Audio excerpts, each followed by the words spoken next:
آپ حضرات سے گزارش ہے کہ ایک مرتبہ سورہ الحمد اور 3 بار سورہ اخلاص کی تلاوت فرما کر نفیس جہاں صاحبہ مرحومہ بنت باقر حسین صاحب اور ہاشم آغا صاحب مرحوم ابن امیر حسن صاحب کی روح کو ایصال ثواب کرنے اللہ بسم اللہ الرحمن الرحیم۔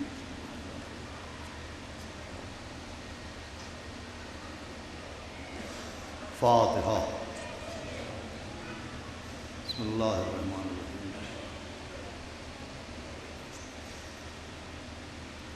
اعوذ باللہ السمیع العلی العظیم من الشیطان اللعین الرجیم۔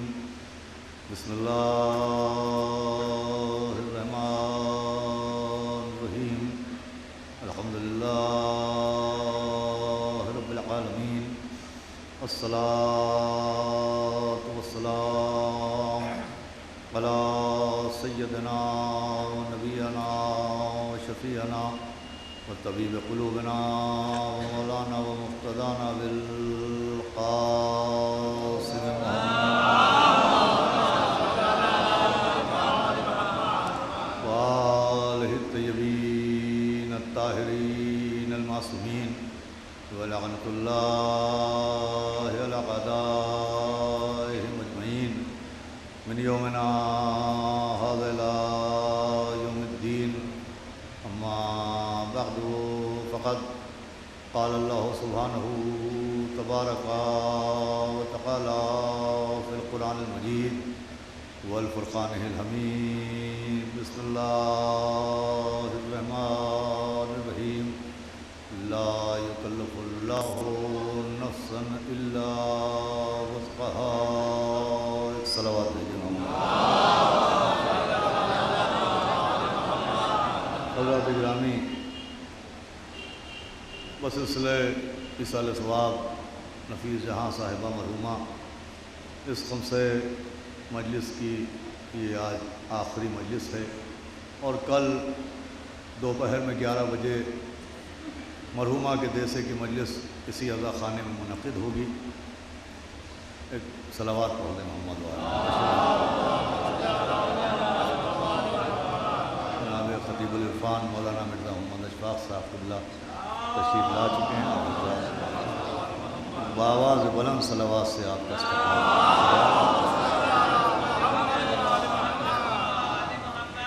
عزیزوں، کل دیسے کی مجلس اسی عزا خانے میں 11 بجے دوپہر میں منعقد ہوگی، جسے دنیا کے مشہور و معروف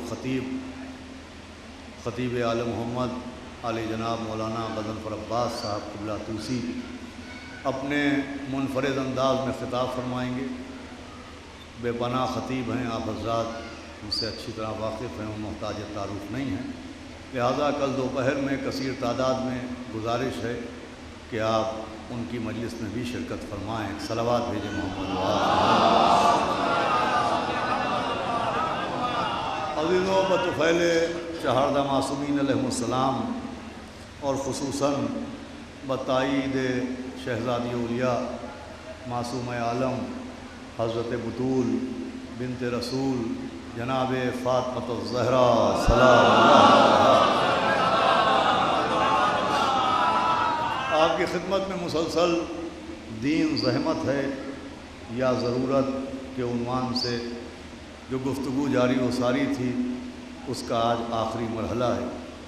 جو حضرات پہلے روز سے ہی روزانہ مجالس میں شرکت فرما رہے ہیں، ان کے اذہان میں یہ بات اچھی طرح سے محفوظ ہوگی کہ میں سورہ بقرہ کی آخری آیت کے جس پہلے حصے کو تلاوت کرنے کا شرف حاصل کر رہا ہوں، اس میں قرآن بڑی وضاحت کے ساتھ اعلان کر رہا ہے کہ اللہ کسی بھی نفس کو اس کی وسعت سے زیادہ تکلیف نہیں دیتا۔ یہ آیت ہی اعلان ہے کہ دین زحمت کا نام نہیں ہے بلکہ ضرورت کا نام ہے۔ میں روزانہ آپ کی خدمت میں عرض کر چکا، اور اس کے بہت سے ثبوت ہیں، بہت سی دلیلیں ہیں جو میں روزانہ مختصر آپ کے سامنے عرض کرتا رہا کہ اللہ نے اس دین کو انسان کے لیے سبب زحمت نہیں بنایا ہے، بلکہ یہ حیات انسانی کی ضرورت ہے۔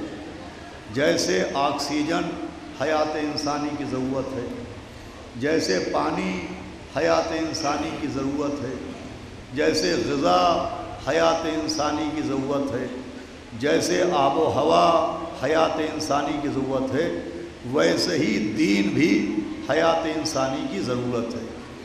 دین سبب زحمت نہیں ہے، جیسے آب و ہوا، جیسے غذا، یہ سب حیات انسانی کی ضرورتیں ہیں، ویسے ہی عزیزوں بذات متوجہ ہو جائیں تو میں عرض کروں ایک صلوات بآواز بلند بھیجو۔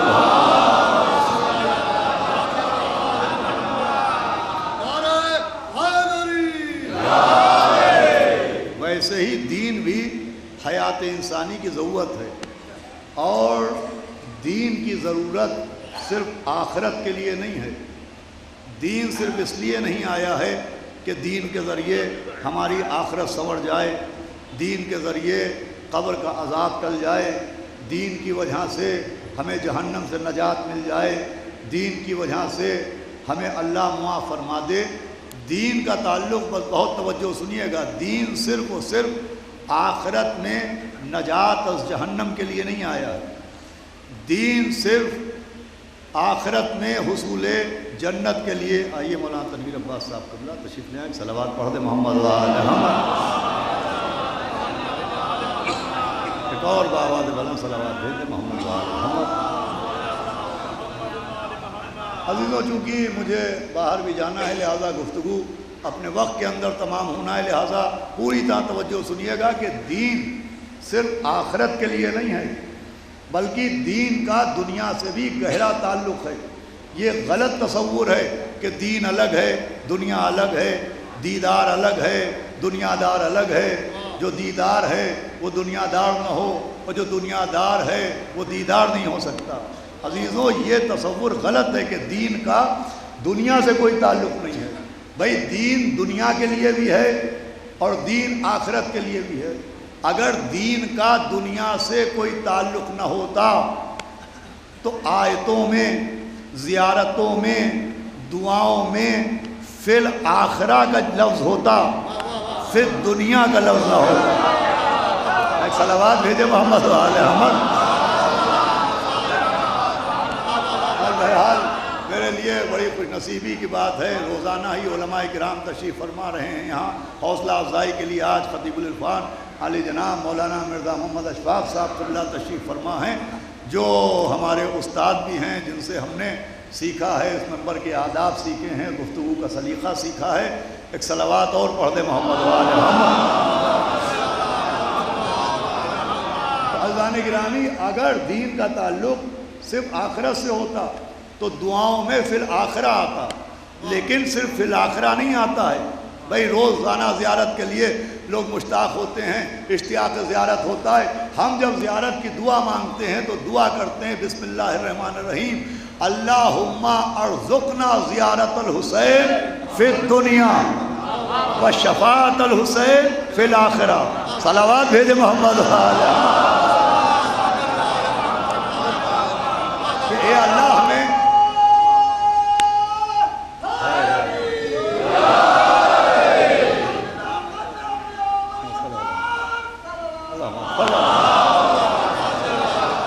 زیارت الحسین فی الدنیا شفاعت الحسین فی الآخرہ، کہ اللہ اس دنیا میں ہمیں مولا حسین علیہ السلام کی زیارت عطا فرما، آخرت میں ان کی شفاعت نصیب ہو۔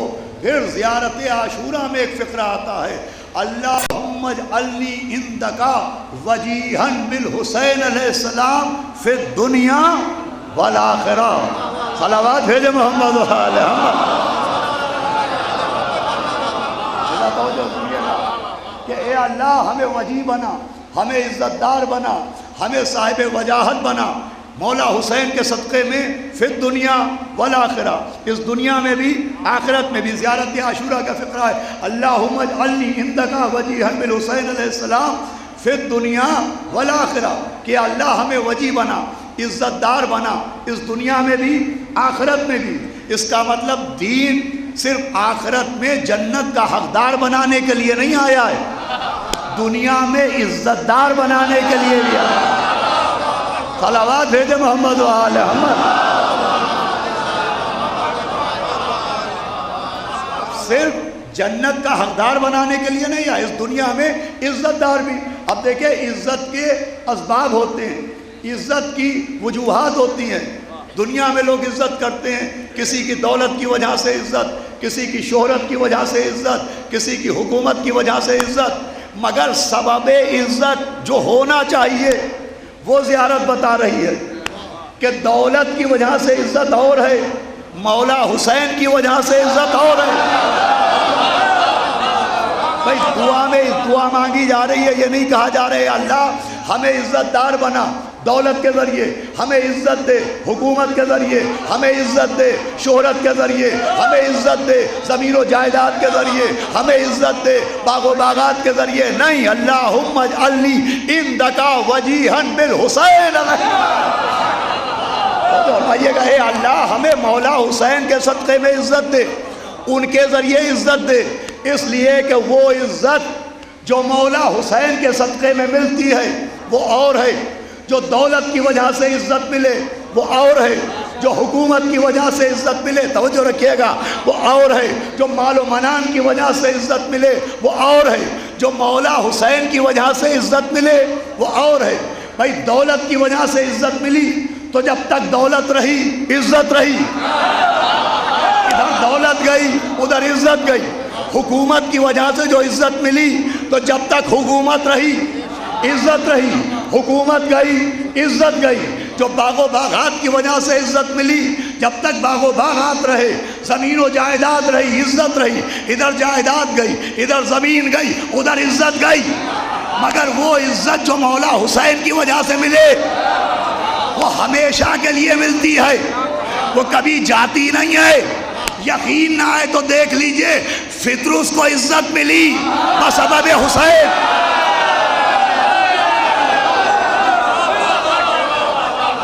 فطرس کو عزت ملی بسبب مولا حسین، حر کو عزت ملی بسبب مولا حسین۔ فطرس جو عزت دار بنا مولا حسین کی وجہ سے، حر جو عزت دار بنے مولا حسین کی وجہ سے۔ اب یہ ایسے عزت دار ہیں کہ ابھی تک عزت باقی ہے، یقین نہ آئے تو دیکھ لیجئے گا 3 شعبان آئے گی ذکر فطرس ہوگا، 3 شعبان آئے گی ذکر فطرس ہوگا، پہلی محرم آئے گی ذکر حر ہوگا۔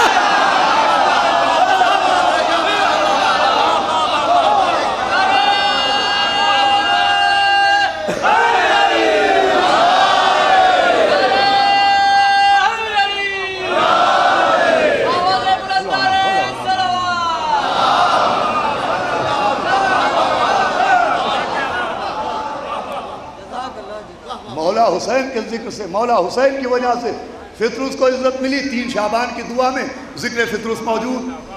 مولا جناب حر کو مولا حسین کی وجہ سے عزت ملی، پہلی محرم آتی ہے سب سے پہلے جناب حر کا ذکر ہوتا ہے۔ اس کا مطلب جو عزت ان کے صدقے میں رہے وہ کبھی جاتی نہیں ہے۔ تو عزیزو دین صرف آخرت کے لیے نہیں ہے، یہ ایک بڑا غلط تصور پیدا ہو گیا کہ دین الگ ہے دنیا الگ ہے، دین کا مطلب فقیری ہے، دین کا مطلب روحانیت ہے، دین کا مطلب پریشانی ہے، اور دنیا کا مطلب دولت ہے۔ اور جو فرمائیے گا دین کا دولت سے کوئی لینا دینا نہیں، جو بے دولت رہے وہ دیدار، جو فقیر رہے وہ دیدار۔ حالانکہ اسلام میں فقیر رہنے کی مذمت کی گئی ہے، اسلام میں بے دولتی کو اچھا نہیں مانا گیا۔ دین میں دولت کی بھی ضرورت ہے۔ بھئی اگر دین میں دولت کی ضرورت نہ ہوتی تو میرے مولا کا لقب جناب امیر نہ ہوتا، اگر دولت کا دین سے تعلق نہ ہوتا تو مولا کا لقب جناب امیر نہ ہوتا، چوتھے امام کے ہاتھ کا دھون جواہر نہ بنتا۔ تو صلوات بھیجے محمد بھائی میں ایک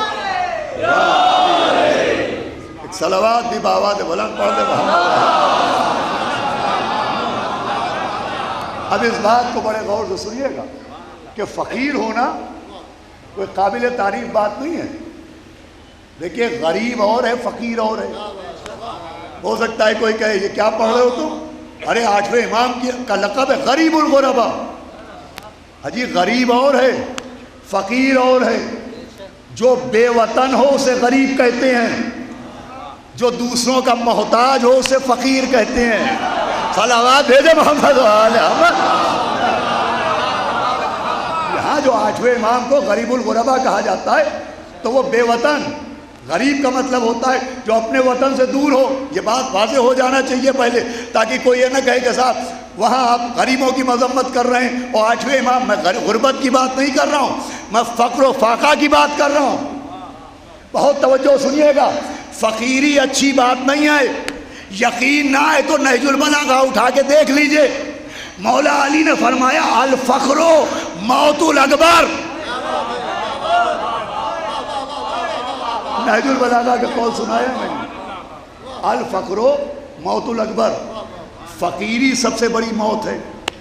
بھائی موت کی بھی قسمیں ہیں. ایک موت ہے، نیند کو بھی موت کہا ہے. پیغمبر نے فرمایا نیند موت کی بہن ہے.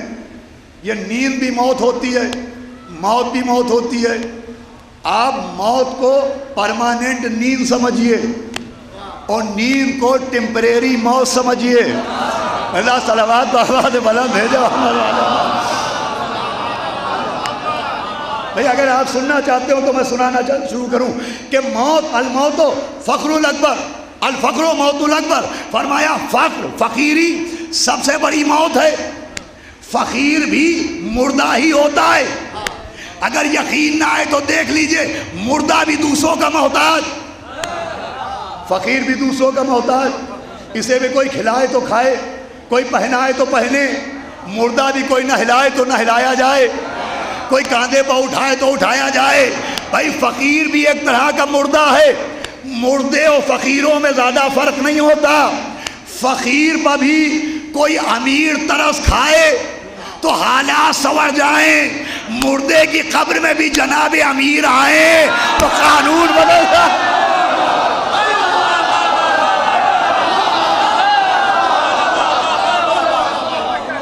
صلوات بھیجے محمد و آل محمد.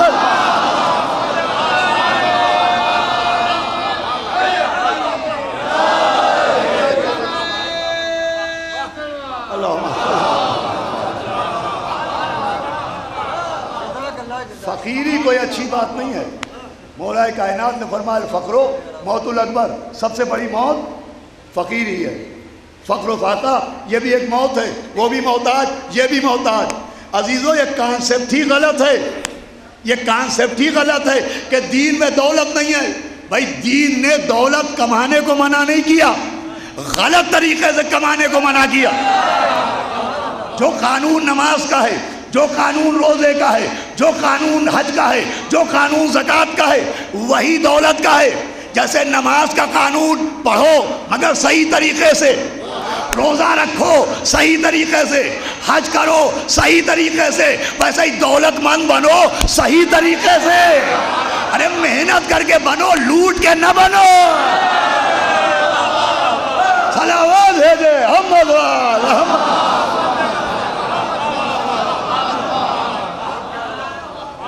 اسلام میں، دین میں، یہ بالکل ایک نئی چیز پڑھ رہا ہوں میں، شاید آپ پہلی بار سن رہے ہوں گے جو میں عرض کر رہا ہوں. دین میں دولت مائنس نہیں ہے. دین میں دولت مائنس نہیں ہے کہ صاحب دیدار ہوئیں تو فقیر رہیے تو دیدار ہے. نہیں، وہاں دولت کا حکم ہے.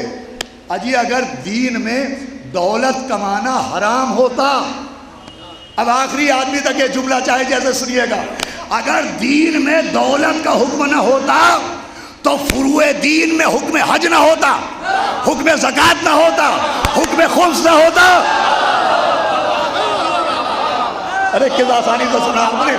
بھائی فروع دین میں حج ہے، وہ بھی بنیاد دولت. زکوٰۃ ہے، اس میں بھی دولت کا حق. خمس ہے، اس میں بھی دولت کا حق. عزیزوں اس میں بھی دولت کا دخل ہے. حکم حج دولت کے لیے، حکم زکوٰۃ دولت کے ساتھ ہے، حکم خمس دولت کے ساتھ ہے.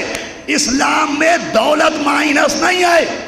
اگر دین میں دولت کی ضرورت نہ ہوتی اور دولت کمانا حرام ہوتی تو حکم حج نہ ہوتا، حکم زکوٰۃ نہ ہوتا، حکم خمس نہ ہوتا۔ آپ پہنچے ہی نہیں۔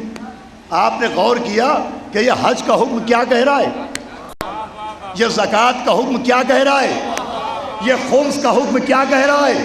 اب چاہے جیسے سنیے گا، ارے حج اعلان کر رہا ہے کہ دولت کماؤ تاکہ اللہ کا حق ادا ہو۔ حج کا حکم اعلان کر رہا ہے دولت کماؤ تاکہ اللہ کا حق ادا ہو۔ زکوٰۃ کا حکم اعلان کر رہا ہے دولت کماؤ تاکہ انسانوں کا حق ادا ہو۔ خمس اعلان کر رہا ہے دولت کماؤ تاکہ اماموں کا حق ادا ہو۔ صلوات بھیجے محمد و آل محمد۔ ایک اور صلوات بآواز بلند پڑھے محمد و آل۔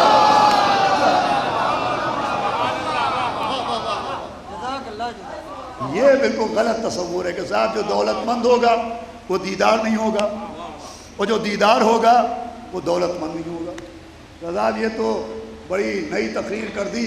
اس کا مطلب وہ بیچارے شیعہ جن کے پاس دولت نہیں ہے، جن کے پاس مکان نہیں ہے، جن کے پاس آرام و آسائش نہیں ہے، جن کے پاس کاریں نہیں ہیں، جن کے پاس بلڈنگیں نہیں ہیں، ان کو آپ نے ذلیل کر دیا۔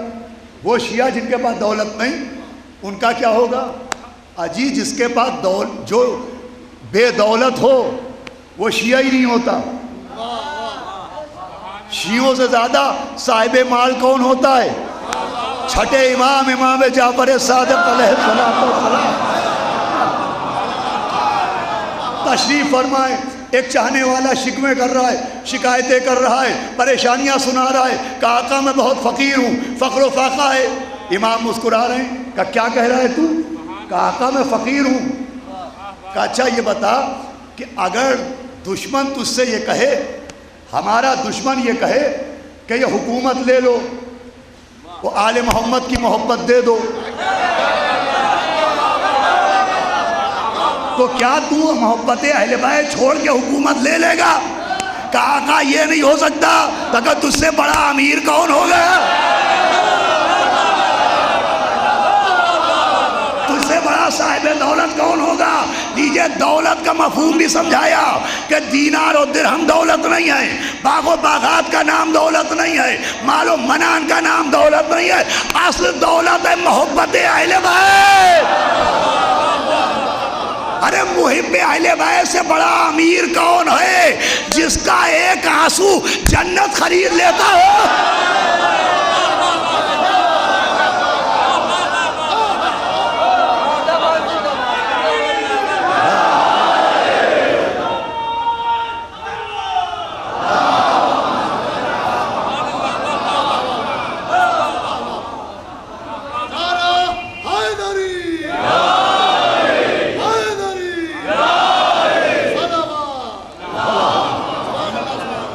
سب سے بڑی دولت تو یہ محبت اہل بیت ہے۔ شیعہ کسی بھی حالت میں ہو بے دولت نہیں ہوتا۔ سب سے بڑی دولت آل محمد کی محبت ہے۔ ارے ایسی دولت ہے کہ کاظم جرولی نے کہا کہ اتنی دولت بھی نہیں تیرے خزانے میں یزید جتنا ایک شے کا آزادار لٹا۔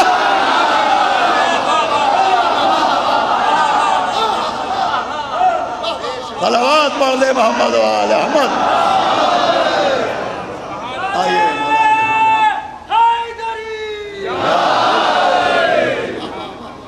صلوات اور پڑھ دے محمد و آل محمد۔ عزیزان گرامی، تو دین میں ایسا نہیں کہ دولت کا کانسیپٹ نہ ہو، دولت بھی ضروری ہے، دولت بھی ضروری ہے، اتنی ضروری ہے کہ قرآن اعلان کر رہا ہے بسم اللہ الرحمن الرحیم وَوَجَدَكَ عَائِلًا فَأَغْنَىٰ۔ اے نبی آپ غریب تھے، ہم نے غنی بنا دیا۔ تو اگر دولت مند ہونا عیب ہوتا تو اللہ اپنے نبی کو غنی کیوں بناتا اور اعلان کیوں فرماتا کہ آپ غریب تھے ہم نے غنی بنا دیا، آپ مفلس تھے ہم نے مالدار بنا دیا؟ بھائی قرآن کہہ رہا ہے نبی غریب تھے اللہ نے غنی بنایا، نبی مفلس تھے اللہ نے مالدار بنایا۔ اب کیسے مالدار بنایا؟ تو فخر الدین رازی نے تفسیر کبیر میں لکھا کہ اللہ نے جو اپنے نبی کو مالدار بنایا تو امت کے چندے سے نہیں بنایا، خدیجہ کی دولت سے۔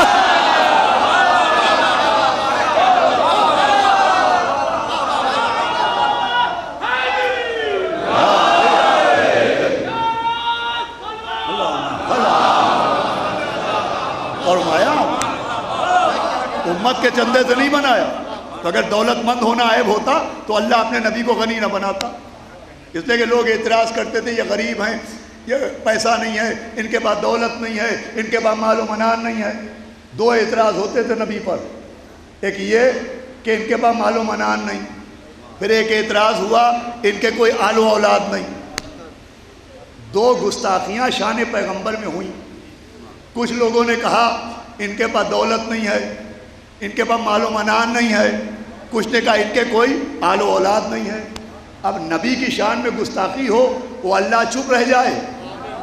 وہ تو کبھی نبی کے کسی گستاخ کو برداشت ہی نہیں کرتا۔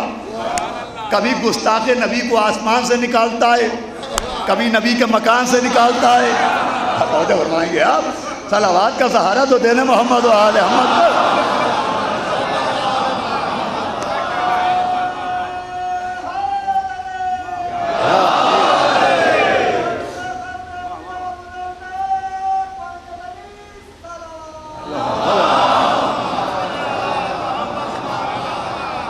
بھائی کچھ نے اعتراض کیا ان کے پاس دولت نہیں، کچھ نے اعتراض کیا ان کی کوئی عطرت نہیں۔ اللہ نے دونوں کو جواب دیا۔ وَوَجَدَكَ عَائِلًا فَأَغْنَىٰ نے اعلان کیا کہ انہیں مال سے محروم نہ کہنا۔ اِنَّا أَعْطَيْنَاكَ الْكَوْثَرَ، ارے نہ جانے کہتے ہیں، اعلان کیا ان کو مال سے محروم نہ کہنا۔ اللہ نے اپنے نبی کو مال بھی عطا کیا، اپنے نبی کو آل بھی عطا کی، مگر اسے کیا کیجئے کہ جس کشتی میں مال دیا وہ بھی خدیجہ، جس گودی میں آل دی وہ بھی خدیجہ۔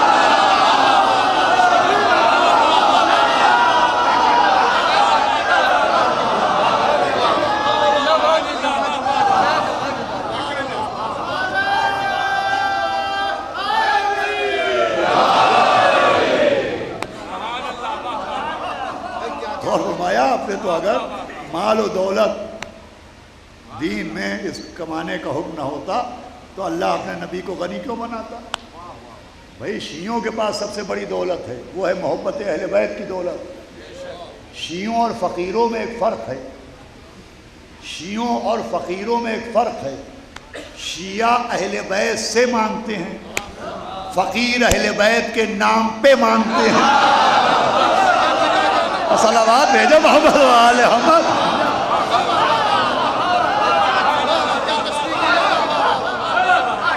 کتنی سامنے کی باتیں میں پڑھ رہا ہوں۔ شیعہ اہل بیت سے مانگتے ہیں، وہ اہل بیت کے نام پہ مانگتے ہیں۔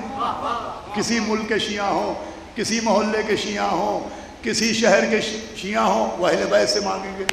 اور فقیروں کو دیکھ لیجئے، وہ کہیں ہوں اہل بیت کے نام پر مانگیں گے۔ نبی کے نام پر دے دو، مولا علی کے نام پر دے دو، بی بی سیدہ کے نام پر دے دو، مولا حسن کے نام پر دے دو، مولا حسین کے نام پر دے دو۔ آج تک کوئی نہ ملا کہ اس کے نام پر دے دو، اس کے نام پر دے دو، اس کے نام۔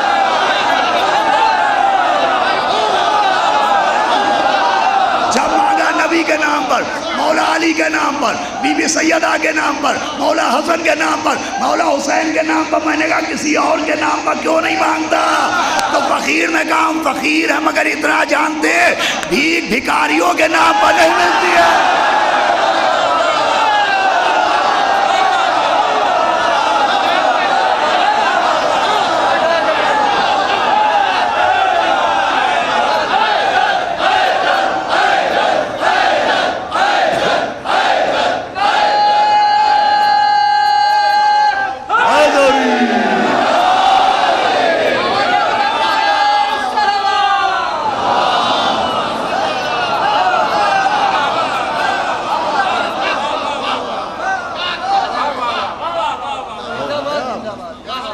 اہل بیت سے مانگتے ہیں، وہ اہل بیت کے نام پہ مانگتے ہیں۔ ہم اہل بیت سے مانگتے ہیں، مولا علی سے مانگتے ہیں، نبی سے مانگتے ہیں، بی بی سیدہ سے مانگتے ہیں، مولا حسن سے مانگتے ہیں، مولا حسین سے مانگتے ہیں، جناب عباس سے مانگتے ہیں۔ ان سے مانگتے ہیں جن کے در پر فرشتوں کو اللہ نے مانگنے کے لیے بھیجا۔ وہ جو یتیم بن کے آیا تھا وہ فرشتہ تھا، وہ جو اسیر بن کے آیا تھا وہ فرشتہ تھا، وہ جو مسکین بن کے آیا تھا وہ فرشتہ تھا۔ اللہ چاہتا تو فقیروں کے دل میں ڈالتا کہ جاؤ اور در اہل بیت پر دامن پھیلاؤ۔ ارے بھائی اللہ قادر کے ساتھ قدیر بھی ہے، اس کی قدرت یہ ہے کہ اس نے شب ہجرت قلب عنکبوت میں یہ بات ڈالی کہ اپنے تار کے ذریعے غار کے دہانے کے اوپر جال بنے، پردہ کر دے، نبی محفوظ رہیں۔ اس نے کبوتروں کے دل میں القاء کیا۔ تو جو اللہ مکڑی کے دل میں القاء کر سکتا ہے، جو شہد کی مکھی پر وحی کر سکتا ہے، جو کبوتروں کے دل میں الہام کر سکتا ہے، اسے کتنی دیر لگتی کہ مدینے کے فقیروں کے دل میں بات ڈالتا کہ جاؤ در اہل بیت پر مانگو۔ مگر اللہ نے فقیروں کو فقیر بنا کے نہیں بھیجا، فرشتوں کو بھیجا، تاکہ سمجھایا ان کے در پر مانگنے والوں کو فقیروں جیسا نہ سمجھنا، فرشتوں جیسا نہ سمجھنا۔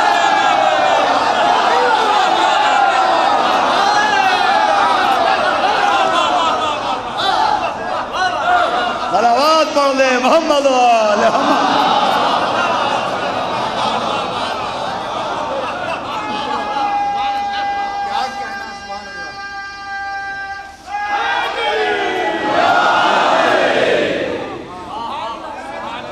ان کے در پر مانگنے والوں کو فقیروں جیسا نہ سمجھنا، فرشتوں جیسا سمجھنا۔ یہ فرشتہ ہونے کی دلیل ہے، ان سے مانگنا فرشتہ ہونے کی دلیل ہے، ان کے نام پر مانگنا فقیر ہونے کی دلیل ہے۔ صلوات بھیجے محمد وآل محمد۔ تو عزیزان گرامی، آئیے مولانا سمر صاحب آپ بھی تشریف لے آئے۔ اب بھائی اتنی دیر کی محنت کا ثمر تو مل ہی گیا۔ صلوات بھیجے محمد وآل محمد، اور بآواز بلند صلوات پڑھ لے محمد وآل محمد۔ سنیں عزیزان گرامی، مجھے باہر بھی جانا ہے، وقت کے اندر گفتگو کو تمام کرنا ہے۔ تو دین ضرورت ہے، ضرورت، دنیا کی ضرورت بھی دین ہے۔ دین انسان کو زحمتوں میں پھنسانے کے لیے نہیں آیا ہے، دین زحمتوں سے بچانے کے لیے آیا ہے، دین مشکلوں میں ڈالنے کے لیے نہیں آیا ہے، دین تو مشکل کشا تک لے جانے کے لیے آیا ہے۔ بھائی دین کا آپ کوئی بھی اصول اٹھا کے دیکھیں، وہ انسان کو زحمتوں میں مبتلا نہیں کرتا، وہ زحمتوں سے نکالتا ہے۔ اصول دین میں پہلا عقیدہ ہے عقیدہ توحید۔ عقیدہ توحید کا مطلب ایک کو مانو۔ یہ ایک کو ماننا سبب زحمت نہیں ہے، یہ ایک کو ماننا ضرورت ہے، اس لیے کہ اس ایک نے انیک سے بچا لیا۔ صلوات بھیجے محمد وآل محمد پر۔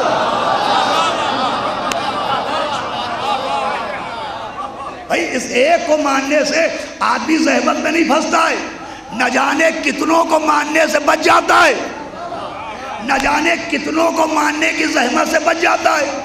جو ایک کو نہیں مان رہے تھے، لات کو مانو، منات کو مانو، حبل کو مانو، عزا کو مانو، کیسے کیسوں کو مان رہے تھے، کیسے کیسوں کو۔ جناب ابراہیم نے تعارف تو کرایا تھا نا، جب آزر نے کہا لے جا کے ان کو بیچ آؤ، تو جناب ابراہیم نے بتوں کے گلے میں رسی ڈالی اور بازار میں لائے، کہا انہیں خریدو، اگر گرو گے تو یہ اٹھائیں گے نہیں، مرو گے تو یہ جلائیں گے نہیں، پکارتے رہو گے یہ کبھی آئیں گے نہیں۔ تو ایسوں کو ماننا زحمت ہے، ایسوں کو ماننا زحمت ہے۔ کیسے کیسوں کو مانا جا رہا تھا؟ بھائی تاریخ بتاتی ہے کہ کفار حلوے تک کے بت بناتے تھے، حلوے کے بت بنا کے کعبے میں آتے تھے، اور جب تک دل کہتا تھا پوچھتے رہتے تھے، جب پیٹ کہتا تھا تو کھانے لگتے تھے، اپنے خداؤں کو کھا جاتے تھے۔ ہم اسی سے سمجھے جو ماضی میں اپنے خداؤں کو کھا جائیں، اگر وہی باغ فدا کھا گئے،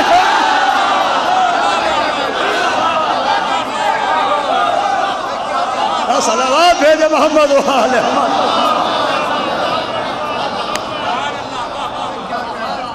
ایسوں کو ماننا زحمت ہے، اس ایک کو ماننا ضرورت ہے۔ لا الہ الا اللہ، اس عقیدہ توحید نے باطل کو ماننے کی زحمت سے نکالا ہے۔ ایک ضرورت ہے، یہ زحمت ہے۔ خود سے بنائے جا رہے ہیں، لوگ مان رہے ہیں، کتنی زحمت میں مبتلا. ایک تو ماننے کی زحمت، دوسرے بنانے کی زحمت. پہلے بناؤ پھر منواؤ. ارے کیا سن رہے ہیں آپ؟ صلوات بھیجے محمد و آل محمد. پہلے کسی جھکی کمر کو کھینچ کے لاؤ، اسے بناؤ.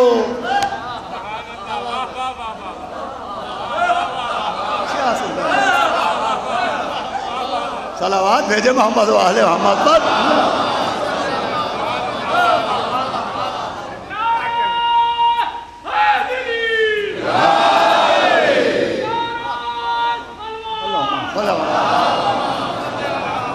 زحمت اس میں ہے، خود سے بناؤ پھر مانو، یہ زحمت ہے. دین زحمت ہے یا ضرورت؟ بھئی یہ جملہ کافی ہے. خود سے بنے ہوئے کو ماننا زحمت میں پہنچاتا ہے، خدا کے بنائے ہوئے کو ماننا ضرورت کہلاتا ہے. صلوات بھیجے محمد و آل محمد. عقیدہ توحید نے زحمتوں سے بچایا، عقیدہ نبوت نے زحمتوں سے بچایا، عقیدہ امامت نے زحمتوں سے بچایا. ہم نے 12 کو مانا، 14 کو مانا، 5 کو مانا. اب ہمیں کوئی 3 5 نہیں کرنا پڑے گا. صلوات بھیجے محمد و آل محمد. بس عزیزو، یہ دین سبب زحمت نہیں ہے، یہ دین ضرورت ہے، ضرورت. ابھی مجلس کے بعد قرآن اندازی بھی ہوگی. خطیب العرفان مولانا مرزا محمد اشفاق صاحب اہمیت زیارت کے اوپر ایک مختصر سی تقریر بھی فرمائیں گے. مجھے چونکہ باہر جانا ہے لہٰذا میں بہت شکر گزار ہوں جناب محمد آغا صاحب، وجاہت آغا صاحب، احمد آغا صاحب، ان کے پورے خانوادے کا، اپنے تقی رضا صاحب، اصغر صاحب، گڈو صاحب، محسن صاحب، ان تمام افراد کا جنہوں نے ان مجلسوں میں کسی طرح سے بھی حصہ لیا کہ مجھ حقیر کو یہ شرف ملا کہ میں پھر ایک بار ذکر اہل بیت کی سعادت حاصل کر سکوں. یہ جو خمسہ ہے، یہ جو ایصال ثواب ہے، یہ بھی ضرورت ہے. ضرورت صرف زندگی میں ماں باپ کی خدمت کرنے کے بعد اب ذمہ داریوں کے دروازے بند نہیں ہو جاتے. مرنے والے کو ضرورت ہے کہ ایصال ثواب ہوتا رہے. خوش نصیب ہوتے ہیں وہ مرحومین جن کی اولادوں کو یہ توفیق ملتی ہے کہ اپنے ماں باپ کے جانے کے بعد بھی ایصال ثواب جاری و ساری رکھے. ہمارے محمد آغا صاحب، ان کے بھائی، ان کے پورا خاندان اس مسئلے میں قابل ذکر ہے، قابل تعریف ہے، قابل تحسین ہے کہ انہوں نے اپنی والدہ کے 40ویں کے موقع کے اوپر بھی اسی طرح سے خمسے و 40ویں کی مجلس کا اہتمام کیا. اب دیسا آیا تو پھر اہتمام کیا مجلس حسین. یقیناً ماں کا حق تو کبھی ادا نہیں ہو سکتا ہے، لیکن دنیا سے جانے کے بعد ماں کو جو سب سے بڑا تحفہ دیا جا سکتا ہے اس کا نام ہے مجلس حسین. اس لیے کہ یہ ایسا تحفہ ہے کہ جس میں ایک دکھیا ماں کی دعائیں شریک ہیں. اللہ مرحومہ کے درجات کو بلند کرے. وہ یہ یقیناً انہی کی تربیت کا نتیجہ ہے کہ جو اولادیں، ان کے بیٹے، ان کی بیٹیاں، ان کے اہل خاندان مولا حسین علیہ السلام کے ذکر سے اس طرح سے وابستہ ہیں کہ خالی ذکر امام کا اہتمام نہیں ہوا، روز مولا حسین کی زیارت کے لیے بھی ایک اہتمام ہوتا ہے. کسی ایک خوش نصیب کا نام نکلتا ہے کہ جس کو یہ بشارت دی جاتی ہے کہ جاؤ، اب تک تم یہاں سے کہتے تھے السلام علیکہ یا ابا عبداللہ، اب جاؤ وہاں جاؤ جہاں حضرت کے گلے پر خنجر چلایا گیا، جہاں جناب عباس کے شانے کاٹے گئے، جہاں شہزادے علی اکبر کے سینے میں نیزہ مارا. اب جاؤ آنکھوں سے جا کے وہ زمین دیکھ کے آؤ جہاں زہرا کا بھرا گھر اجڑ گیا، جہاں ایک دن میں مولا حسین کا یہ عالم تھا کہ صبح کسی جوان کی طرح سینے کو تانے ہوئے تھے، مگر جب ظہر کا وقت آیا تو ٹوٹی ہوئی کمر پکڑے ہوئے آوازیں اینا یا اخی عباس، اینا یا بنیا علی اکبر. عباس آپ کے مرنے سے کمر حسین کی ٹوٹ، یا بنیا علی الدنیا بعدک لفا، اے علی اکبر اب آپ کے بعد زندگان یہ دنیا بخار. ماشاءاللہ آوازیں آپ کی بلند ہو گئی. کل شب ولادت کی وجہ سے میں نے مصائب نہیں پڑھے، لیکن آج چونکہ اسلامی تاریخ میں 4 بجے کے بعد دن بدل جاتا ہے، لہذا چند فقرے مسائل کے پیش کرنا مقصود ہے۔ انشاءاللہ کل بھی صبح 11 بجے دنیا کے مشہور و معروف خطیب مولانا غضنفر عباس صاحب قبلہ طوسی، جن کی خطابت محتاج تعارف نہیں ہے، وہ یہاں خطاب فرمائیں گے۔ اور کل نماز مغرب کے بعد مسجد ولی عصر میں 10 امام علیہ السلام کی شب شہادت کی مجلس کو برادرم خطیب مولا غدیر مولانا رحمت حسین صاحب نقوی خطاب کریں گے۔ اور پرسوں 11 اپریل کو ہمارے غریب خانے کو بھی 3 رجب کو 10 امام کی شہادت کی مجلس 8:30 بجے شب میں ہوگی، جسے مولانا خطاب فرمائیں گے۔ آپ کو ان تمام مجلسوں میں شرکت کی گزارش ہے۔ ماشاءاللہ روز آ رہے ہیں، آپ روز آ رہے ہیں۔ مصائب کے فضائل کے وقت لوگ آتے رہتے ہیں، مگر مصائب جب ہونے لگتے ہیں تو بھرپور مجمع ملتا ہے۔ فضائل میں تو لوگ بیچ کے سے اٹھ کے کسی ضرورت کے تحت چلے بھی جاتے ہیں، لیکن آج تک نہیں دیکھا کہ مصائب کو چھوڑ کے کوئی جاتا ہو۔ کیوں نہیں جاتے؟ ارے مولا حسین پر رو کے جائیں۔ کتنا روئے ہیں آپ مولا حسین، اور کتنا روتے ہیں، لیکن رونے سے آپ کا دل نہیں بھرتا ہے۔ حالانکہ آپ نے مصائب سنے ہیں، اپنی آنکھوں سے اہل بیت کے اوپر جو مصیبتیں پڑی وہ دیکھی نہیں ہیں۔ آپ نے سنا ہے کہ ایک بی بی کے پہلو پر جلتا دروازہ گرایا گیا، آپ نے دیکھا نہیں۔ آپ نے سنا ہے کہ مولا علی کے گلے میں ریسپا باندھی گئی، آپ نے دیکھا نہیں۔ آپ نے سنا ہے کہ مولا حسن کو ایسا زہر دیا گیا کہ کلیجہ ٹکڑے ٹکڑے ہو گیا، آپ نے دیکھا نہیں۔ آپ نے سنا ہے کہ 28 رجب کو، یہی رجب کا مہینہ تھا، 28 رجب کو ایک مسافر مدینے سے نکلا اور اماں کی خبر پہ آیا اور کہا کہ اماں لہو میں ڈوبا چمن دیکھنے چلو، زینب کے بازوؤں پر رسم دیکھنے چلو۔ آپ نے سنا ہے، آپ نے دیکھا نہیں۔ آپ نے سنا ہے کہ جب وہ قافلہ چلا تو ایک بیمار بیٹی دوڑتی ہوئی آئی اور کہا میں یہ نہیں کہتی کہ ہماری میں بٹھا دو، ارے بابا مجھے فضا کی سواری میں بٹھا دو۔ ماشاء اللہ، آواز بلند ہے آپ۔ یہی تہذیب مجلس ہے۔ جیسے نماز کا ایک طریقہ ہے، روزے کا ایک طریقہ ہے، ویسے ہی مجلس کا بھی طریقہ ہے۔ جن اماموں نے ہمیں نماز پڑھنا سکھائی، روزہ رکھنا سکھایا، انہی اماموں نے مولا حسین مظلوم پر رونا سکھایا۔ آج پہلی رجب جن کا یوم ولادت گزر گیا، 5ویں امام، مجلس ہو رہی ہے، یہی حضرت تشریف فرما ہے۔ آپ نے اپنے ساتھی سے کہا بھائی ہمارے جد کے مصائب ہو رہے تھے، تم روئے نہیں؟ کہا آقا یہ میرا رومال دیکھیے، یہ آنسوؤں سے نم ہو گیا۔ کیسے نہ رو کہ کیسے رو، کیسے رو جیسے ہماری جدہ فاطمہ زہرا روتی ہے کہ جنت سے آئی فاطمہ زہرا کی یہ صدا۔ ماشاءاللہ، آواز آپ کی بلند ہے۔ اللہ کوئی غم نہ دے سوائے غم سرکار سید الشہداء کے۔ اللہ نفیس جہاں صاحبہ مرحومہ کے درجات کو بی بی سیدہ کے صدقے میں بلند فرمائے، ان کی اولادوں کو توفیق نیک عطا فرمائے۔ آپ نے سنا ہے، آپ نے دیکھا نہیں کہ قافلہ چلا تو ایک بیمار بیٹی پیچھے پیچھے آئی اور کہا میں یہ نہیں کہتی کہ ہماری میں بٹھا دو، بابا مجھے فضا کی سواری میں بٹھا دو۔ آپ نے سنا ہے کہ حضرت کا قافلہ 2 محرم کو کربلا پہنچا، آپ نے دیکھا نہیں۔ آپ نے سنا ہے کہ 4 کو خیمے ہٹ گئے، پانی پر پہرا لگ گیا، آپ نے دیکھا نہیں۔ آپ نے سنا ہے کہ 7 سے التش کی آوازیں بلند ہو گئیں، آپ نے دیکھا نہیں۔ آپ نے سنا ہے کہ صبح عاشورہ آئی تو کبھی لاش اٹھائی کبھی رو دیے، اسی شغل میں شاہ دلبر رہے، آپ نے سنا ہے، دیکھا نہیں۔ آپ نے سنا ہے کہ اصحاب کے لاشیں آ گئے تو بھی عباس کے کٹے ہوئے بازو لائے، آپ نے دیکھا نہیں۔ آپ نے سنا ہے کہ اکبر کے سینے میں نیزے کی انی ٹوٹ گئی، آپ نے دیکھا نہیں۔ آپ نے سنا ہے لاشِ حضرت قاسم پامال ہوا، آپ نے دیکھا نہیں۔ آپ نے سنا ہے کہ نشانہ تاک کے جناب علی اصغر کے گلے پر تیر مارا گیا، آپ نے دیکھا نہیں۔ آپ نے سنا ہے کہ سوکھا گلا 12 ضربوں سے کاٹا گیا، آپ نے دیکھا نہیں۔ عزاداروں کا فیصلہ کیجیے گا، جب سن کے آپ اتنا روتے ہیں تو کوئی اس بی بی سے پوچھے کہ جو در خیمہ پر دیکھ رہی تھی او ہمارے ساتھ، ارے میرا باجا ہے، کوئی بی بی زینب سے پوچھے کہ تو در خیمہ پر دیکھ رہی ہو ہمارے ساتھ، ارے میرا ماجایا ذبح کیا جا رہا ہے، تو دیکھ رہی ہے؟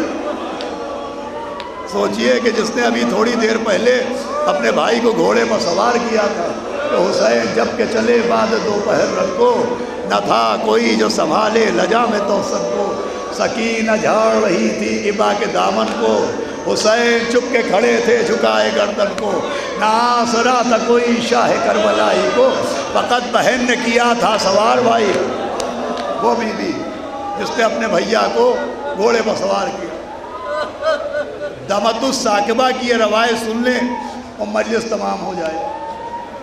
یہ جو کام شہزادی جناب زینب سلام اللہ علیہا نے کیا کہ بھائی کو گھوڑے پر بٹھایا، یہ بی بی کا کام نہیں تھا، یہ کام تھا جناب علی اکبر کا، کہ جب حضرت گھوڑے پر بیٹھنے لگتے تھے تو جناب علی اکبر آگے بڑھتے تھے، احتراماً باپ کو سہارا دیتے تھے، گھوڑے پر بٹھا دیا کرتے تھے۔ یہ کام تھا جناب علی اکبر کا کہ جب مولا حسین گھوڑے پر بیٹھیں تو بیٹا آگے بڑھے، بازو کو پکڑے اور گھوڑے پر بٹھا دے۔ یہ جناب علی اکبر کا کام۔ دمت الثاقبہ میں لکھا ہے کہ جناب عباس کا بھی ایک کام تھا، اس وقت جب حضرت گھوڑے پر سوار ہونے لگتے تھے کہ جناب عباس حضرت کا بازو نہیں تھامتے تھے، جیسے ہی مولا حسین سواری کی طرف بڑھتے تھے، جناب عباس پہلے ہی پہنچ کے رکاب کو ہاتھ میں اٹھا لیتے تھے اور ادھر امام اپنے قدموں کو بلند کرتے تھے، جناب عباس گھوڑے کے رکاب امام کے قدموں میں ڈال دیتے تھے۔ عزیزو، جو کام بیٹے کا تھا وہ مجلس تمام ہو گئی، جو کام بیٹے کا تھا وہ تو بہن نے کیا، اب جو کام بھائی کا ہے وہ کون کرے، جو کام عباس کا ہے وہ کون کرے۔ ایک خیمے کا پردہ اٹھا، ایک برقع پوش بی بی دوڑتی ہوئی آئی، رکاب کو لے کے امام کے قدموں میں ڈالا۔ آپ سمجھے یہ کون بی بی؟ ارے کوئی اور نہیں، عباس کی بیوہ جناب لبابہ نکل آئی، الوداع الوداع۔ ارے میرا شوہر کہہ کے گیا تھا میرے آقا کو زحمت نہ ہونے پائے۔